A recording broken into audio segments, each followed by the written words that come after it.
सालों से मरीज सफेद झंडे लेकर भाग रहे हैं। अल शिफा अस्पताल के अंदर तीसरे दिन भी इजराइल का कहर जारी है। और सबसे बड़ी बात, फिलिस्तीन के सभी अखबारों ने आज एक बहुत चौंकाने वाली खबर छापी है।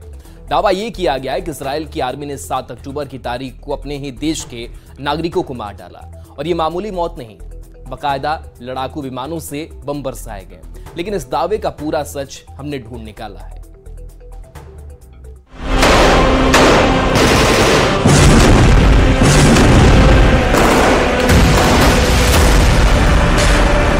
लगातार 3 दिनों से गाजा के अल शिफा अस्पताल के अंदर इजराइल डिफेंस फोर्स की कार्रवाई जारी है।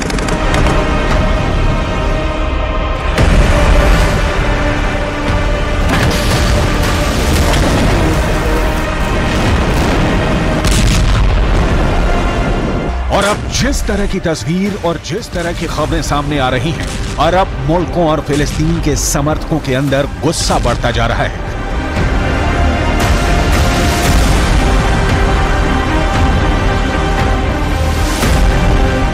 खासकर फिलिस्तीन के अखबार इजराइल डिफेंस फोर्स की ज्यादतियों के बारे में जिस तरह के दावे कर रहे हैं, उस पर यकीन करना बहुत मुश्किल नजर आता है।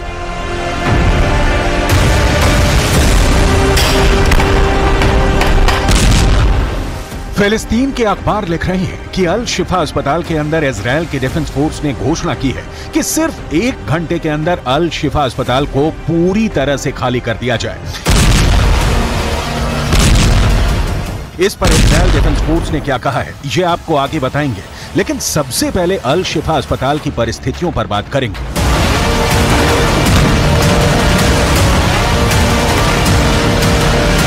पिछले 1 महीने से ही फिलिस्तीन के अखबार लिख रहे थे कि अल शिफा अस्पताल में 80,000 लोगों ने शरण ली है।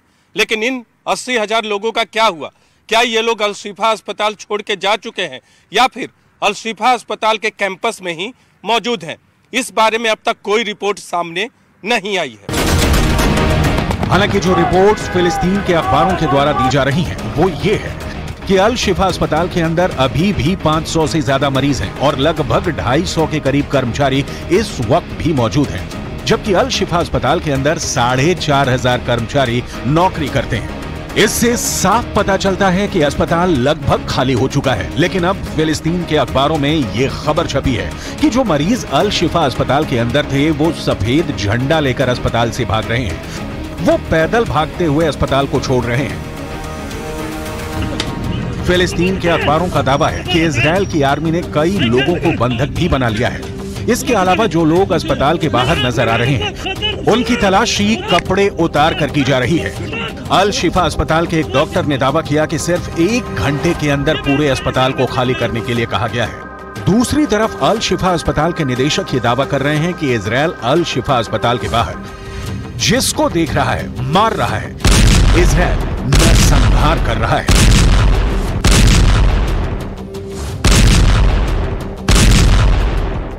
इन सब के अलावा अल शिफा अस्पताल में मरीजों पर जो गुजर रही है, वो अलग कहानी बयां कर रही है। अल शिफा अस्पताल में 4 प्री मैच्योर नवजात बच्चों की मौत की खबरें सामने आ रही है। इसके अलावा आईसीयू में कोई नहीं है। बिजली न होने की वजह से इलाज की सारी संभावनाएं अल शिफा अस्पताल में खत्म हो चुकी हैं। लेकिन इजराइल डिफेंस फोर्स इन सभी बातों का खंडन कर रही है। इजराइल डिफेंस फोर्स का कहना है कि अस्पतालों को खाली करने के लिए 1 घंटे के मोहलत देने के दावे गलत है। इजराइल डिफेंस फोर्स लगातार अपने पक्ष को और मजबूती देने की कोशिश कर रही है। इजराइल डिफेंस फोर्स ने एक डे केयर सेंटर पर कब्जा कर लिया और यह दावा किया कि उसके डे केयर सेंटर से बहुत सारे हथियार मिले और उनमें से ज्यादा हथियार ईरान के बने हुए। यानी कि अगर देखा जाए तो इजराइल डिफेंस फोर्स ईरान को इस पूरे मामले में घसीटने की जबरदस्त कोशिश कर रही है। बड़ी बात यह भी है कि इजराइल डिफेंस फोर्स ने यह दावा किया है कि इस डे केयर सेंटर से ड्रोन भी मिले हैं और ये ड्रोन भी ईरान के बने हुए हैं।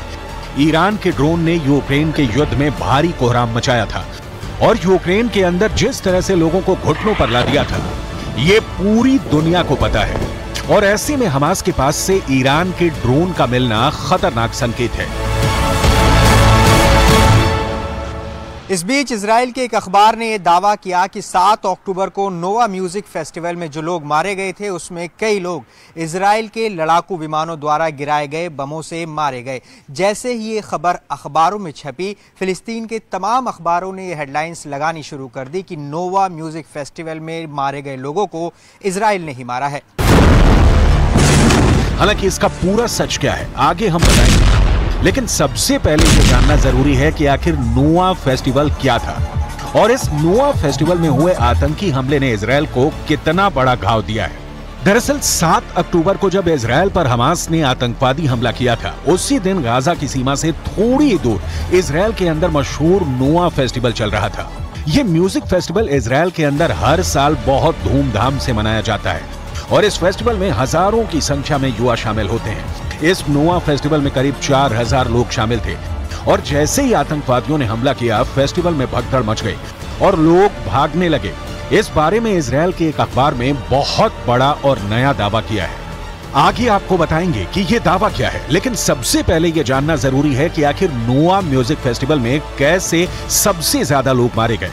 7 अक्टूबर को इजराइल पर हुए आतंकवादी हमले में इजराइल के 1200 से ज्यादा लोग मारे गए थे, लेकिन यहां पर नोट करने वाली बात यह है कि इनमें से 360 लोग नोवा म्यूजिक फेस्टिवल में मारे गए थे। यानी अगर देखा जाए तो आतंकवादी हमले में जितने लोग मारे गए उसके 1/4 लोग यानी 25% लोग सिर्फ नोवा म्यूजिक फेस्टिवल में ही मार दिए गए। यहां तक कि इसी नोवा म्यूजिक फेस्टिवल से 50 लोगों को बंधक भी बनाया गया, जिसमें लड़कियां भी शामिल थी। इस नोवा म्यूजिक फेस्टिवल की कई तस्वीरें भी मौजूद हैं, जैसे इस लड़की का नाम ओटेल बेन है जिसकी उम्र 23 साल की थी और ये नोवा म्यूजिक फेस्टिवल में हमास के आतंकियों का शिकार हो गए। इसी तरह करीन जान ने 24 साल की थी और नोवा म्यूजिक फेस्टिवल में ही इनकी हत्या कर दी गई। नोवा म्यूजिक फेस्टिवल में डीजे 42 साल के मतान किडो की भी इसी फेस्टिवल में हत्या कर दी गई थी। शीरा आलोन और अमित लाहौक की उम्र करीब 23 साल थी। ये दोनों लड़कियां बचपन की दोस्त थी और ये नोवा म्यूजिक फेस्टिवल में आतंकियों के द्वारा मार दी गई। अब ऐसे में बड़ा सवाल ये उठता है कि क्या हमास ने नोवा म्यूजिक फेस्टिवल पर हमले की कोई प्लानिंग की थी या ये महज संयोग था कि हमास के लड़ाकों को नोवा म्यूजिकल फेस्टिवल के रूप में आसान शिकार मिल गया था। इस पर इजराइल के अखबार ने बहुत बड़ा दावा किया है। इजराइल के अखबार का दावा है कि जब आतंकवादियों ने हमले के पहले दिन 7 अक्टूबर को ड्रोन से सर्विलांसिंग की थी तो उनको जानकारी मिली थी कि बॉर्डर के पास ही नोवा म्यूजिक फेस्टिवल चल रहा है और उसी दिन मौके पर ही ये प्लानिंग बनाई गई कि फेस्टिवल पर हमला किया जाएगा। और उसके बाद हमास ने अपने प्रशिक्षित पैराग्लाइडर्स हवा से जमीन पर उतारे जिनके हाथों में बंदूकें थी और इन्होंने अपने अत्याधुनिक बंदूकों से सीधे जमीन पर फायर करके बड़ी संख्या में नोवा म्यूजिक फेस्टिवल में भाग लेने वाले लोगों को मारा था। इसी अखबार ने यह दावा किया है कि जब नोवा म्यूजिक फेस्टिवल पर हमास के आतंकवादी ने हमला किया, उस दौरान इजराइल डिफेंस फोर्स के लड़ाकू हेलीकॉप्टर भी आसमान में आ गए थे और उन्होंने आतंकवादियों पर हमला करने की कोशिश की थी। लेकिन इन हमलों में कई इजराइल के नागरिक भी गलती से मारे गए थे जो कि म्यूजिक फेस्टिवल में हिस्सा ले रहे थे। हमास के आतंकियों ने जो किया है उसका बदला इजराइल ने बहुत क्रूरता से लिया है। गाजा में इस वक्त जो कुछ भी हो रहा है, पूरी दुनिया में करोड़ों लोगों की रूह कांप गई है। दुश्मन को किस तरह और कितनी बुरी तरह से कुचला जा सकता है, इसका बेहतर खतरनाक उदाहरण इजराइल ने पेश किया है।